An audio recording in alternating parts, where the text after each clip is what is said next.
couple of days ago, Jamar Chase says, I really don't pay attention to the hype around them because Cleveland is Cleveland. Cleveland. It feels like a regular game to me. It's just them hooping and hollering about the Cleveland Browns. But yeah, we call them the Elves. But yeah, the Elves put something on you today. The Elves put something on you today, Ocho. The Elves. Listen, we didn't play good football.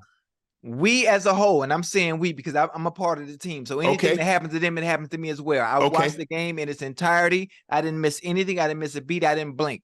But what I'm going to do, offensively, we didn't play well. Defensively, we didn't play well. Special teams, we didn't play well. Right. We didn't do diddly squat today. I'm going to stand on that. The Elves comment. The Elves comment. Jamar said what he said. But you got to stand on it. And he did. You got to back that. You got to back that up, though, Ocho. You got to back that up, now. You know when you talk crazy, when you used to send the Pepto-Bismol and you send the Band-Aids because you say, I don't know why I sent you Band-Aids because I can't do anything but your feelings. You got to get those straight. You got to get those straight before you come to the game. Right.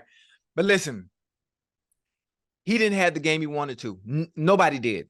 And what I like about Jamar, this is what I love about him. Not only did he say the Elves comment, he came back again and hit him with the Elves comment again and say he was upset that we lost to the Elves. Some Elves. Man. So he stood on it. He did. He stood on it. He did. I'm proud of him. And this is one thing about the Bengals. For some reason, it happens all the time. We start slow. We start slow offensively, and then at some point we hit a groove and we on all cylinders. Ocho, y'all spend all this money. Yes, sir. Y'all can't do a better job of protecting that man than what y'all. I mean, Orlando Brown was trending.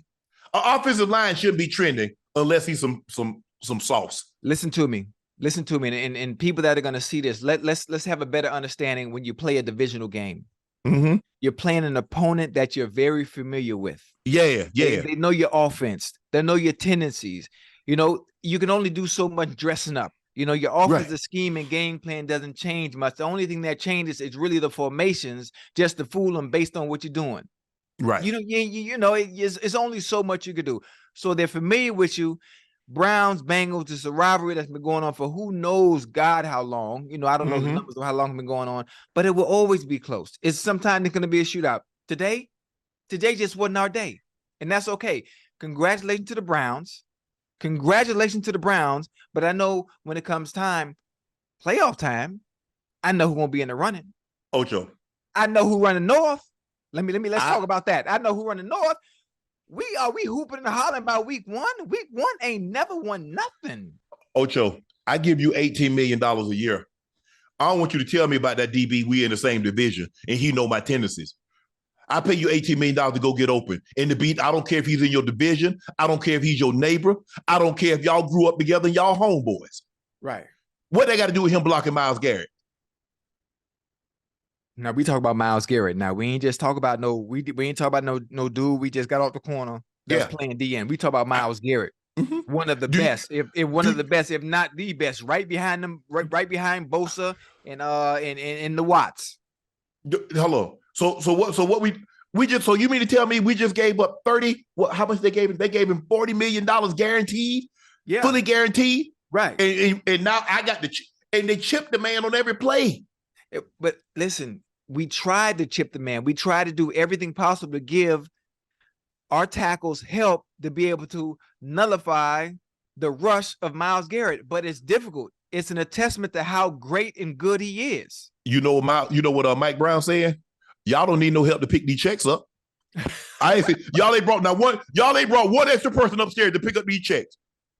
Y'all ain't have no other name on that direct deposit slip. But now all of a sudden y'all want help. So who helping y'all cash them checks? Don't do my Bengals like that. You played on offenses.